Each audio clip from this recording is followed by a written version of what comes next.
Good morning बच्चों। आज अपन मनु के परराष्ट्र नीति संबंधी विचारों का अध्ययन करेंगे। जैसा कि अपन पहले देख चुके हैं कि मनु ने किस प्रकार से अपने आंतरिक प्रशासन के सिद्धांतों का वर्णन किया और आंतरिक प्रशासन के सिद्धांतों के साथ साथ मनु ने मनुस्मृति में उन सिद्धांतों का भी उल्लेख किया है जिनके आधार पर एक राज्य द्वारा अन्य राज्य के साथ अपने संबंध निर्धारित करने होने चाहिए। और इस संदर्भ में मनु ने दो प्रमुख सिद्धांतों का प्रतिपादन किया है। पहला मंडल सिद्धांत और दूसरा षड्गुण्य नीति। जहां तक मंडल सिद्धांत का प्रश्न है, मनु के अनुसार प्रत्येक राजा को महत्वाकांक्षी होना चाहिए और उसे हमेशा निरंतर अपने राज्य के क्षेत्र के विस्तार के लिए प्रयत्नशील रहना चाहिए। और मंडल सिद्धांत के आधार पर प्रत्येक राजा को दूसरे राज्यों के साथ अपने संबंध स्थापित करने चाहिए। मंडल सिद्धांत का जो केंद्र बिंदु है, सेंटर पॉइंट है, मनु के अनुसार वह विजिगीषु राजा है। क्या? विजिगीषु राजा। और इस विजिगीषु राजा का क्या अर्थ है? विजय प्राप्त करने की इच्छा रखने वाला राजा, जो हमेशा किसकी कामना करता है, किसकी इच्छा रखता है? विजय को हासिल करने की। और विजिगीषु राजा को केंद्र बनाकर मनु ने 12 राज्यों के मंडल की एक रचना करी। आगे मनु कहता है कि एक राजा का पड़ोसी राज्य, एक राजा उसका जो पड़ोसी राज्य है, नेक्स्ट नेबर जो है, वह स्वाभाविक रूप से उसका शत्रु होता है, एनिमी होता है। और दूसरी स्वाभाविक बात इसमें यह है कि जो मित्र का मित्र होता है, यानी जो मित्र का मित्र होता है या शत्रु का शत्रु तो मित्र होता है, लेकिन शत्रु का जो मित्र है वह शत्रु होता है। विजिगीषु राजा के राज्य की सीमा से लगा हुआ जो राज्य होगा वह अरि यानी शत्रु राज्य होगा, और विजिगीषु राज्य की सीमा से दूर किंतु उसके पड़ोसी राज्य से मिला हुआ राज्य अरि मित्र होता है। यानी दूर वाला तो शत्रु और जो पास वाला राज्य है मिला हुआ है वो उसका मित्र होता है। अर्थात अपने निकटतम पड़ोसी राज्य का राजा शत्रु, उसके आगे का मित्र और उससे आगे का अरि मित्र, और ये क्रम चलता रहता है। और ये 5 राज्य तो विजिगीषु के सामने वाली या आगे की दिशा में होते हैं, फ्रंट में। इसी प्रकार विजिगीषु राजा के जो पीछे की दिशा होती है उसको पाशीग्राह यानी पीछे का शत्रु, और पाशीग्राह की सीमा से लगा हुआ राज्य आक्रंद, शत्रु का शत्रु अर्थात उसके पीछे जो पीठ है उसका मित्र होता है। तो इस प्रकार पीठ के पीछे के 4 राज्य मंडल में आते हैं। पाशीग्राह पड़ोसी होने के कारण ही विजिगीषु का शत्रु भी होता है, और आक्रांदा पाशीग्राह का पड़ोसी होने के कारण पाशीग्राह का शत्रु और विजिगीषु का मित्र होता है। तो इस प्रकार टोटल राज्य कितने हो गए? 5 तो आगे वाले और 5 पीछे वाले विजिगीषु को मिलाकर, तो टोटल कितने हो गए? 10। अब इन 10 राज्यों के अतिरिक्त 2 अन्य राज्यों का उल्लेख भी मनु ने अपने मंडल सिद्धांत के तहत किया है, जिसे मध्यम और उदासीन। मध्यम राज्य ऐसा राज्य जिसका प्रदेश विजिगीषु और अरि राज्य दोनों की सीमा से लगा होता है। मध्यम राज्य दोनों की, चाहे वह परस्पर मित्र हो या शत्रु हो, हमेशा नियमित रूप से सहायता करने में समर्थ होता है, उसको हमेशा सपोर्ट करता है, और आवश्यक होने पर दोनों का अलग अलग मुकाबला भी कर सकता है। मतलब इतना वो स्ट्रांग होता है, इतना वो सामर्थ्य रखता है कि आवश्यकता पड़ने पर सहायता भी कर सकता है और दोनों का अलग अलग मुकाबला भी कर सकता है। और जो उदासीन राज्य का प्रदेश विजिगीषु, अरि तथा मध्यम, इन तीनों की सीमाओं से परे होता है और बहुत शक्तिशाली होता है, और तीनों परस्पर मिल कर उनकी सहायता भी कर सकता है। उनके परस्पर ना मिले होने की दशा में वह प्रत्येक का मुकाबला भी कर सकता है। इस प्रकार 12 राज्यों का यह समूह राज्य मंडल कहलाता है। समझ में आया? विजिगीषु केंद्र बिंदु, उसके आगे के राज्य और उसके पीछे के राज्य, टोटल कितने हो गए? 10।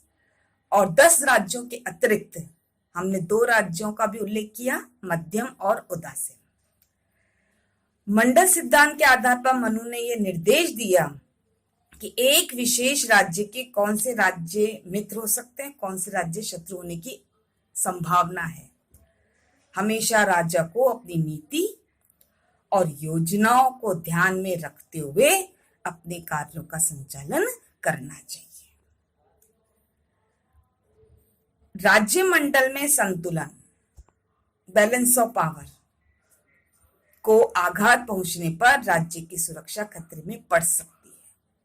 अतः राज्य को ऐसी नीति और योजना अपनानी चाहिए कि शक्ति संतुलन सदैव उसके पक्ष में रहे। बैलेंस ऑफ पावर की जो थ्योरी है उसके अनुसार प्रत्येक राजा को ऐसी नीतियां अपनानी चाहिए, ऐसी प्लानिंग करनी चाहिए जिससे कि शक्ति संतुलन हमेशा उसके पक्ष में रहे। मनु के अनुसार प्रत्येक राजा का यह कर्तव्य है, यह ड्यूटी है कि वह मंडल सिद्धांत के आधार पर जो राज्य उसके मित्र हो सकते हैं वह उससे मैत्री संबंधों को बनाए, संबंधों को मजबूत करे, और जो उसके शत्रु होते हैं उन राज्यों को निरंतर कमजोर करने का प्रयास करे और उसको नियंत्रित करने का प्रयास करे, जिससे कि वह उस पर सक्रिय होने का साहस न कर सके। इस प्रकार मंडल सिद्धांत में मनु ने 12 राज्यों का एक राज्य मंडल तैयार करवाया और विजिगीषु को हमेशा ये कहा कि वह ऐसी कोशिश करे, ऐसी नीतियां बनाए, ऐसी योजना बनाए कि वह मित्र के साथ मैत्रीपूर्ण संबंध स्थापित करे और शत्रु को हमेशा कंट्रोल करने की कोशिश करे जिससे कि उस पर हावी ना हो सके। परराष्ट्र नीति का जो दूसरा सिद्धांत मनु ने बताया वह है षड्गुण्य नीति। षड्गुण्य का आशय 6 लक्षणों वाली नीति। इस नीति के अंतर्गत मनु ने स्पष्ट किया कि राज्य द्वारा अलग अलग परिस्थितियों में दूसरे राज्यों के प्रति किस प्रकार की नीति अपनाई जानी चाहिए। यानी जो इंटरनेशनल रिलेशंस हैं, फॉरेन अफेयर्स हैं, परराष्ट्र संबंधी नीतियां हैं, उनको अपने विवेक के अनुसार विकल्प चुनते हुए उसका विवेचन करना चाहिए। मनु ने राज्य को परामर्श दिया कि वो परिस्थितियां पूर्वक दूसरे राज्यों से अपने संबंध स्थापित करे, और इस संदर्भ में मनु ने 6 नीतियों को बताने का प्रयास किया, जिससे फर्स्ट है संधि। और संधि में उसने क्या कहा? यदि राजा को यह लगे, उसकी संभावना लगे कि इस राज्य के साथ मैत्री संबंध स्थापित करने में तत्कालिक रूप से या भविष्य में लाभ प्राप्त होंगे, तो संबंधित राज्य के साथ मैत्री कर लेनी चाहिए, संधि कर लेनी चाहिए। क्या? यदि राजा को लगे कि मेरे काम का है, मेरे साथ अच्छे संबंध स्थापित करने योग्य है या इससे मुझे फ्यूचर में कुछ लाभ होगा, तो उसने कहा कि इसे संधि कर लेनी चाहिए। दूसरा उसका विग्रह यानी युद्ध। विग्रह का अर्थ है युद्ध। दूसरे राज्य पर विजय प्राप्त करने अथवा उसे पीड़ित करने की इच्छा से विग्रह की स्थिति को अपनाया जा सकता है। यदि राज्य की इच्छा है कि मैं इस पर विजय हासिल करूं, इसको अपने कंट्रोल में करूं या उसे पीड़ित करूं, तो उसे उसके विग्रह को अपनाया जा सकता है। मनु ने राजा को यह परामर्श दिया कि विग्रह की स्थिति तभी अपनानी चाहिए जबकि राज्य की सभी स्थितियां अनुकूल हो। कैसा नहीं कि अपन खुद तो संकट में है और अपन युद्ध की बात कर रहे हैं, ऐसा नहीं है। यदि परिस्थिति अनुकूल है राज्य की और राजा सक्षम है युद्ध करने के लिए तो इसको अवश्य ही युद्ध करना चाहिए। तीसरा, यान। यान का अर्थ है वास्तविक आक्रमण। विग्रह और यान में मात्र स्तर का ही भेद है। यान विग्रह से कुछ आगे है। यान जो है, आक्रमण जो है, युद्ध से आगे है। विजय की इच्छा से अथवा दूसरे पक्ष को पीड़ित करने के लिए यान की स्थिति को अपनाया जा सकता है। यान की स्थिति तभी अपनानी चाहिए जबकि राजा अपनी स्थिति को सुदृढ़ देखे और इसे विश्वास हो जाए कि शत्रु पक्ष निर्बल की स्थिति में है। यानी युद्ध से आगे विग्रह है, आक्रमण है।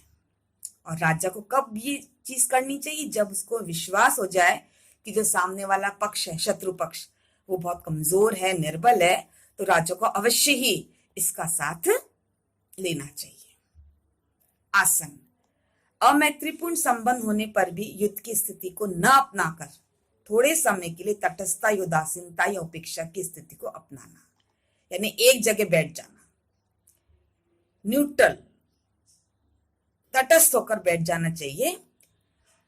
आसन अल्पकाल के लिए अपनाई जाने वाली स्थिति है कि कुछ समय के लिए शांत, कि नहीं, कहीं देखना ही नहीं है। आसन को अपनाने का उद्देश्य क्या बताया उसने?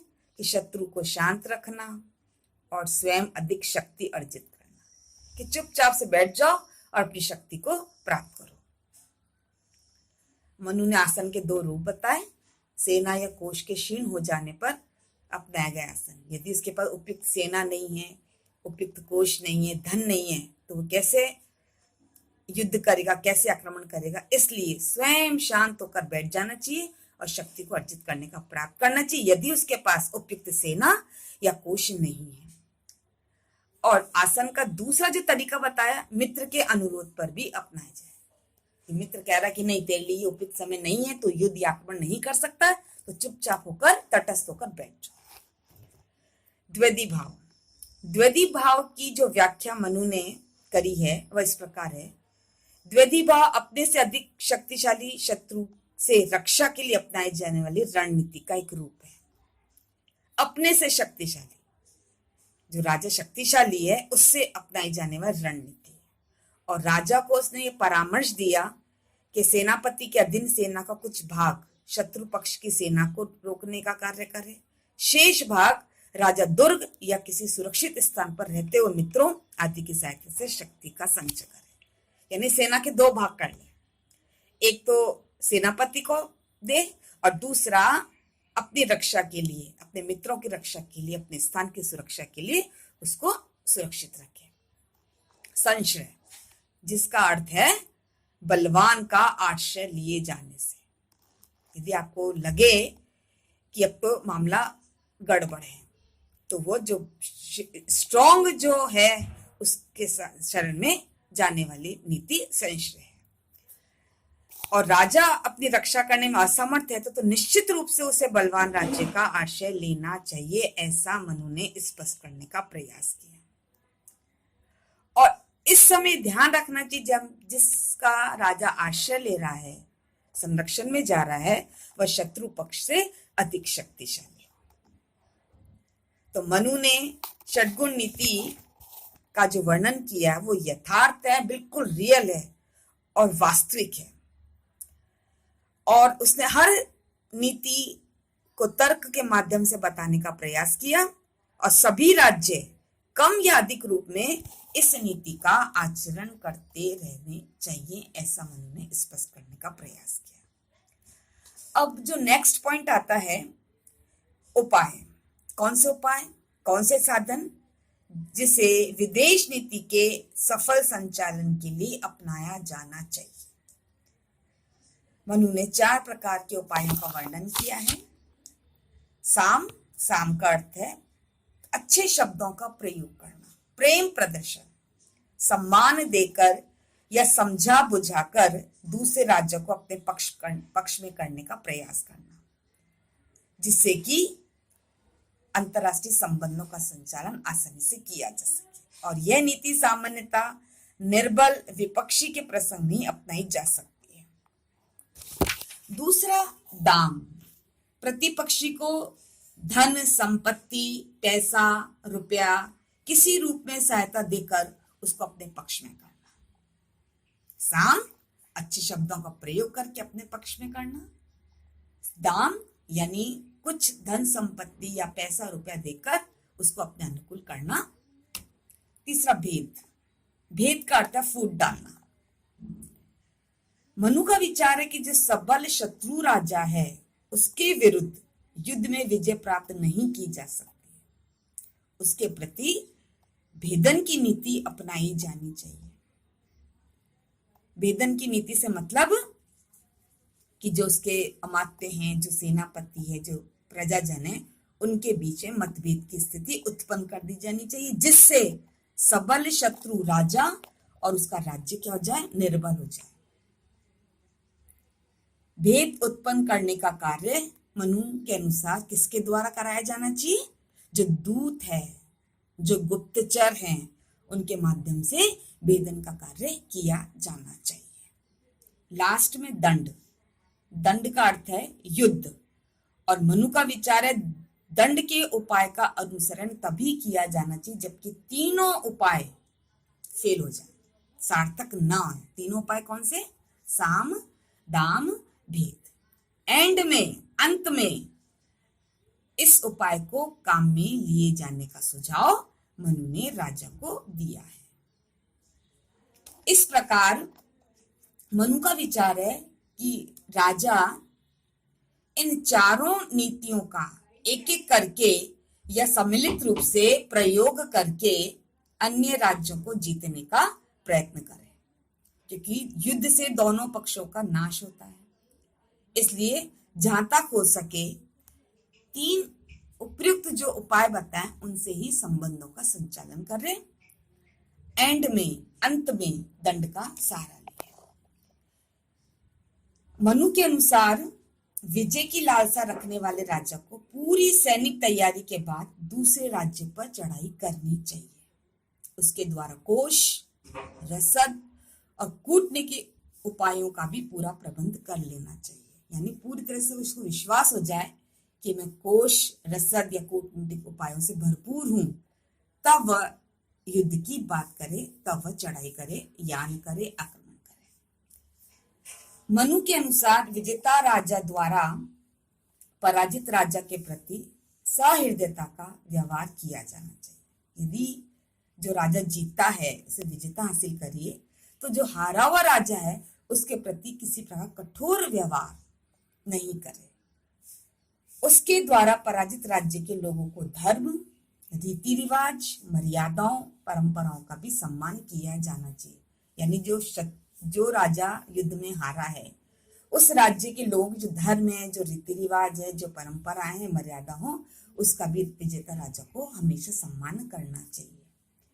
राजा के ही देश में उत्पन्न कुछ किसी सुयोग्य व्यक्तियों को वहां का राजा नियुक्त कर देना चाहिए, और ऐसा काम नहीं करना चाहिए जिससे कि जनता को आघात पहुंचे। उसके साथ संधि कर उसे मित्र बना लेना चाहिए, और राज्य की उन्नति स्वर्ण और भूमि में इतनी नहीं होगी जितनी की भविष्य में दुर्बल राजा से सहायता प्राप्त करने की आशा से होती है। अर्थात जो निष्कर्ष है परराष्ट्र नीति के संदर्भ में मनु के अनुसार कि राज्यों को हमेशा इस बात का ध्यान रखना चाहिए कि जो राजा युद्ध में हारा है उसको अपना मित्र बनाए, उस राज्य की जनता का विश्वास हासिल करे, उस राज्य के धर्म और रीति रिवाजों को माने, और उसमें से जो सुयोग्य व्यक्ति है उसमें से वहां का राजा उसको नियुक्त करे।